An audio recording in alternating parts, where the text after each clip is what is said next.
Holy War, Chapter 1.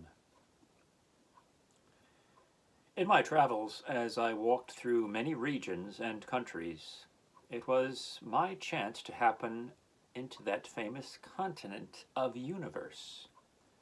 A very large and spacious country it is. It lieth between the two poles, and just amidst the 4 points of the heavens. It is a place well watered and richly adorned with hills and valleys, bravely situate, and for the most part, at least where I was, very fruitful. Also well peopled and a very sweet air. The people are not all of one complexion, nor yet of one language, mode, or way of religion, but differ as much as it is said do the planets themselves. Some are right and some are wrong, even as it happeneth to be in lesser regions. In this country, as I said, it was my lot to travel, and there travel I did. And that so long, even till I learned much of their mother tongue, together with the customs and manners of them, among whom I was.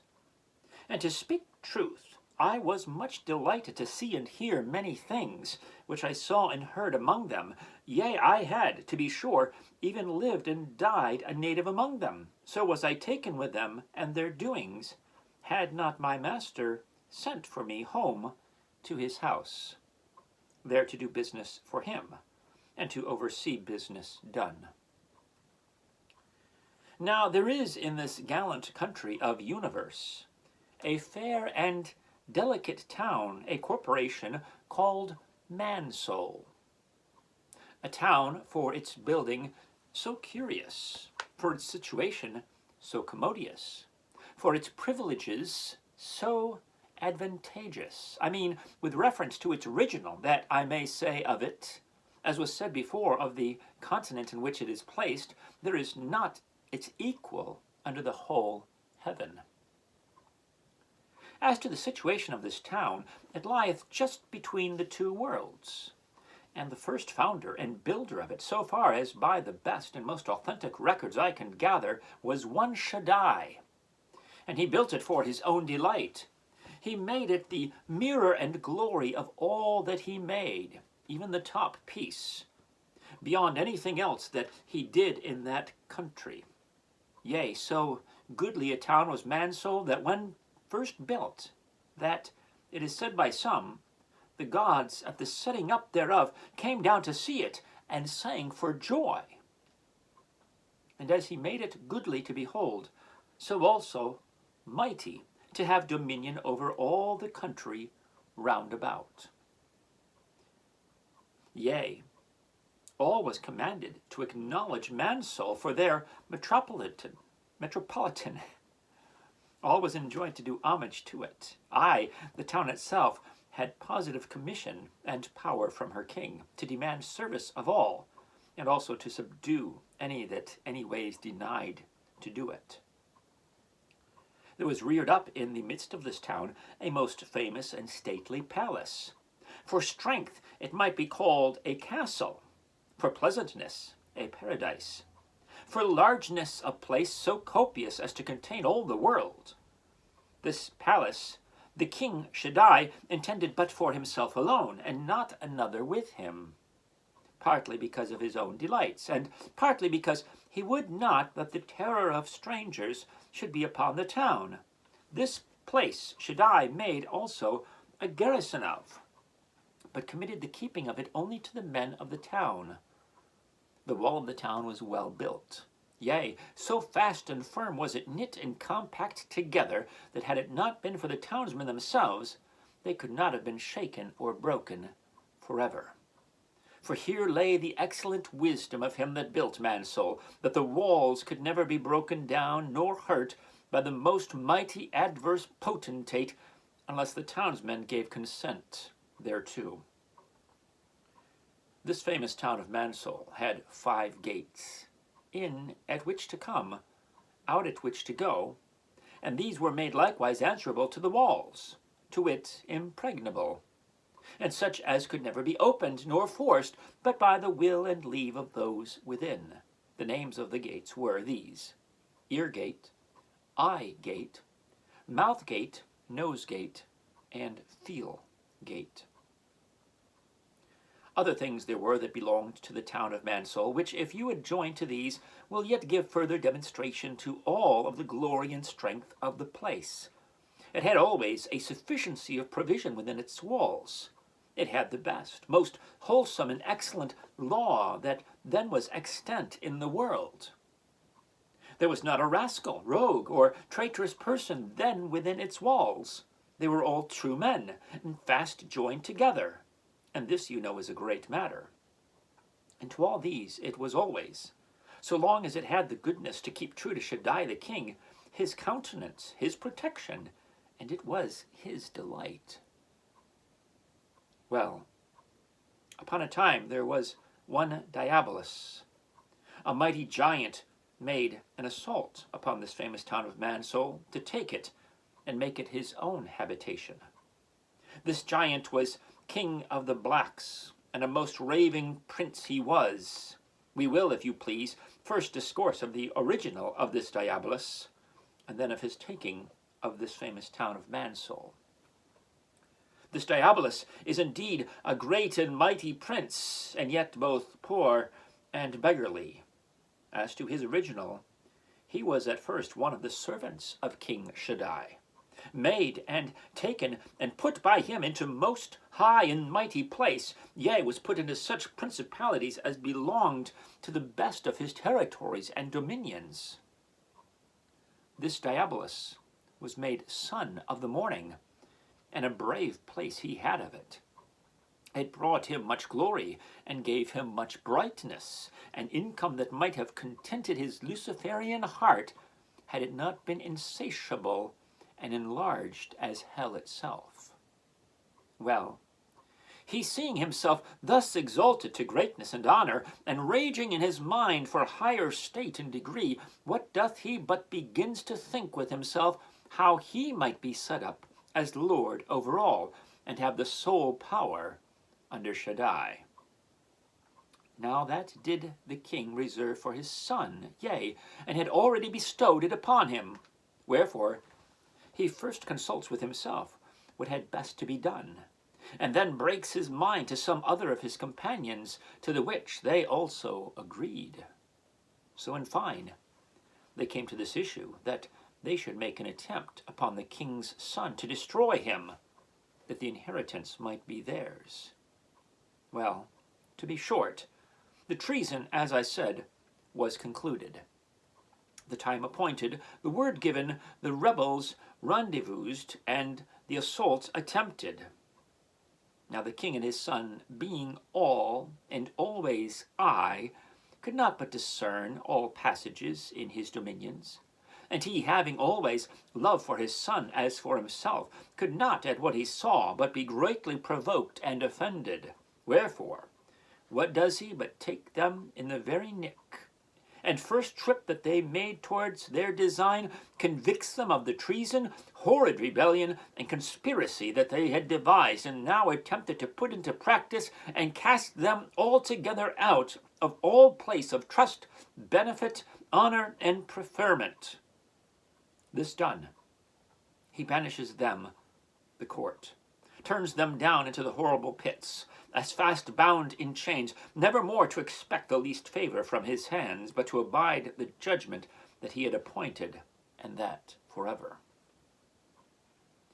And yet now they, being thus cast out of all place of trust, profit, and honor, and also knowing that they had lost their prince's favor forever, being banished his courts, and cast down to the horrible pits, you may be sure that they would now add to their former pride what malice and rage against Shaddai and against his son they could. Wherefore, roving and ranging in much fury from place to place, if perhaps they might find something that was the king's, to revenge by spoiling of that themselves on him, at last they happened into this spacious country of universe, and steered their course towards the town of Mansoul. And considering that that town was one of the chief works and delights of King Shaddai, what do they? But, after counsel taken, make an assault upon that. I say, they knew that Mansoul belonged unto Shaddai, for they were there when he built it, and beautified it for himself. So when they had found the place, they shouted horribly for joy, and roared on it as a lion upon the prey, saying, Now we have found the prize, and how to be revenged on King Shaddai for what he hath done to us. So they sat down, and called a council of war, and considered with themselves what ways and methods they had best to engage in for the winning to themselves this famous town of Mansoul. And these 4 things were then propounded to be considered. First, whether they had best, all of them, to show themselves in this design to the town of Mansoul. Second, whether they had best to go and sit down against Mansoul in their now ragged and beggarly guise. Third, whether they had best to show to Mansoul their intentions, and what design they came about, or whether to assault it with words and ways of deceit. Fourth, whether they had not best to some of their companions to give out private orders to take the advantage, if they see one or more of the principal townsmen, to shoot them, if thereby they shall judge their cause and design will the better be promoted.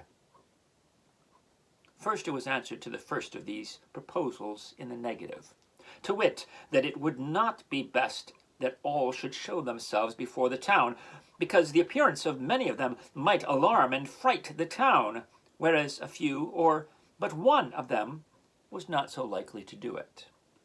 And to enforce this advice to take place, it was added further that if Mansoul was frighted, or did take the alarm, it is impossible, said Diabolus, for he spake now, that we should take the town, for that none can enter into it without its own consent.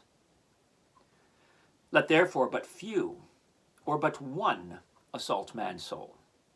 And in mine opinion, said Diabolus, let it be he. Let me be he.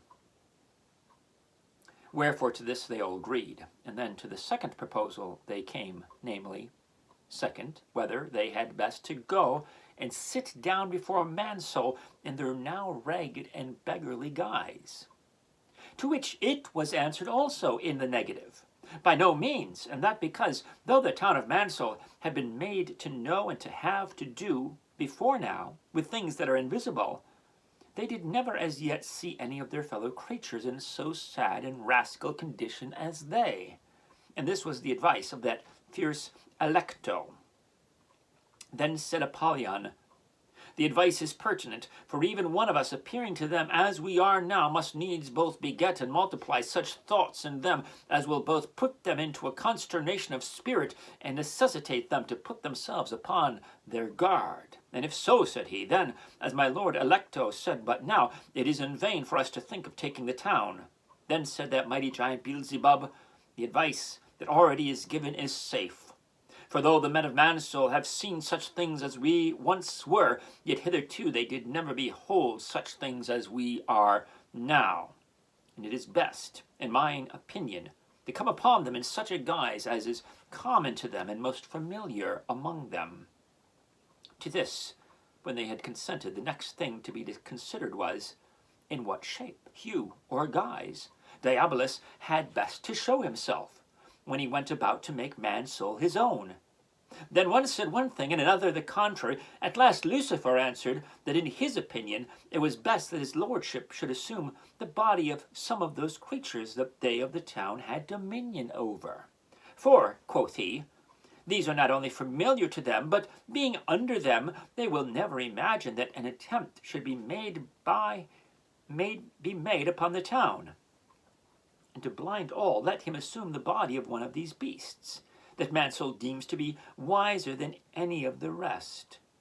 This advice was applauded of all, and so it was determined that the giant Diabolus should assume the dragon, for that he was in those days as familiar with the town of Mansoul as now is the bird with a boy. For nothing that was in its primitive state was at all amazing to them. Then they proceeded to the third thing, which was, third, whether they had best to show their intentions or the design of his coming to Mansoul or no. This also was answered in the negative because of the weight that was in the former reasons, to wit, for that Mansoul were a strong people in a strong town, whose wall and gates were impregnable, to say nothing of their castle, nor can they by any means be won but by their own consent. Besides, said Legion, for he gave answer to this, a discovery of our intentions may make them send to their king for aid. And if that be done, I know quickly what time of day it will be with us. Therefore let us assault them in all pretended fairness, covering of our intentions with all manner of lies, flatteries, delusive words, feigning of things that never will be, and promising of that to them that they shall never find. This is the way to win Mansoul, and to make them of themselves to open their gates to us, yea, and to desire us too to come in to them. And the reason why I think that this project will do is because the people of Mansoul now are every one simple and innocent, all honest and true, nor do they as yet know what it is to be assaulted with fraud, guile, and hypocrisy. They are strangers to lying and dissembling lips, wherefore we cannot, if thus we be disguised, by them at all be discerned. Our lies shall go for true sayings, and our dissimulations for upright dealings. What we promise them, they will in that believe us, especially if in all our lies and feigned words we pretend great love to them, and that our design is only their advantage and honor. Now, there was not one bit of a reply against this.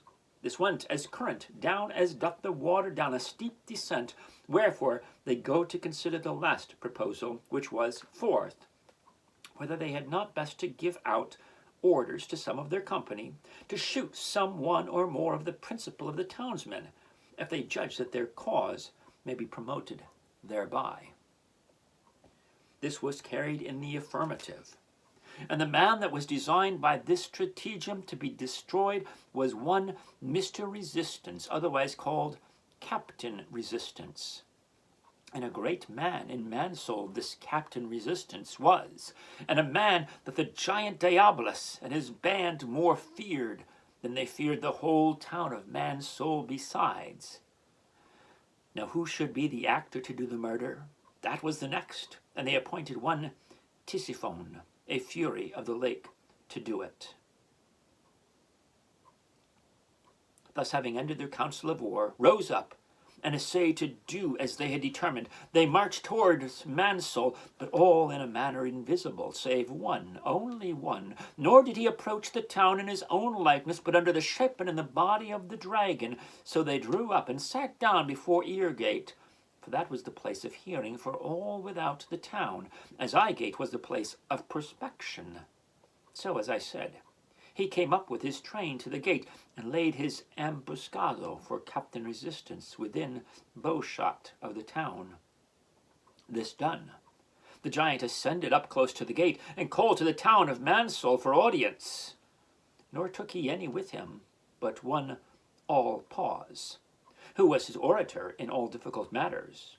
Now, as I said, he being come up to the gate, as the manner of those times was, sounded his trumpet for audience, at which the chief of the town of Mansoul, such as my Lord Innocent, my Lord Will, my Lord Mayor, Mr. Recorder, and Captain Resistance, came down to the wall to see who was there, and what was the matter. And my Lord Will, when he had looked over and saw who stood at the gate, demanded what he was, wherefore he was come, and why he roused the town of Mansoul with so unusual a sound. Diabolus then, as if he had been a lamb, began his oration and said, Gentlemen of the famous town of Mansoul, I am, as you may perceive, no far dweller from you, but near, and one that is bound by the king to do you my homage, and what service I can. Wherefore, that I may be faithful to myself and to you, I have somewhat of concern to impart unto you. Wherefore, grant me your audience, and hear me patiently. And first I will assure you, it is not myself but you, not mine but your advantage that I seek, and what I now do, as will full well be made manifest by that I have opened my mind unto you. For, gentlemen, I am, to tell you the truth, come to show you how you may obtain great and ample deliverance from a bondage that, unawares to yourselves, you are captivated and enslaved under. At this the town of Mansol began to prick up its ears. And what is it, pray? What is it, thought they? And he said, I have somewhat to say to you concerning your king, concerning his law, and also touching yourselves, touching your king. I know he is great and potent, but yet all that he hath said to you is neither true, nor yet for your advantage. One, it is not true, for that wherewith he hath hitherto awed you shall not come to pass, nor be fulfilled, though you do the thing that he hath forbidden. But if there was danger, what a slavery is it to live always in fear of the greatest of punishments, for doing so small and trivial a thing as eating of a little fruit. 2. Touching his laws, this I say further, they are both unreasonable, intricate, and intolerable. Unreasonable, as was hinted before, for that the punishment is not proportioned to the obedience. There is great difference and disproportion betwixt the life and an apple. Yet the one must go for the other by the law of your Shaddai. But it is also intricate in that he saith first you may eat of all, and yet after forbids the eating of one.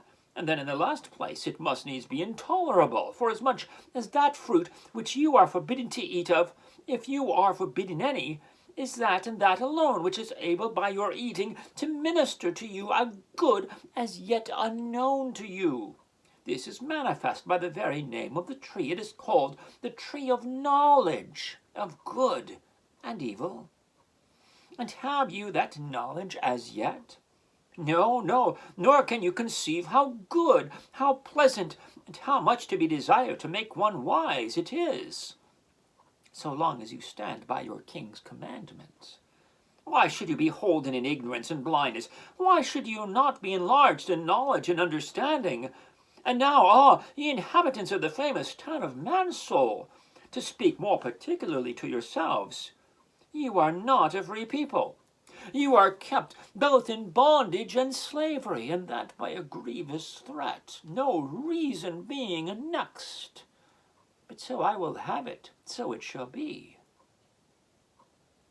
And is it not grievous to think on, that that very thing that you are forbidden to do, might you but do it, would yield you both wisdom and honor?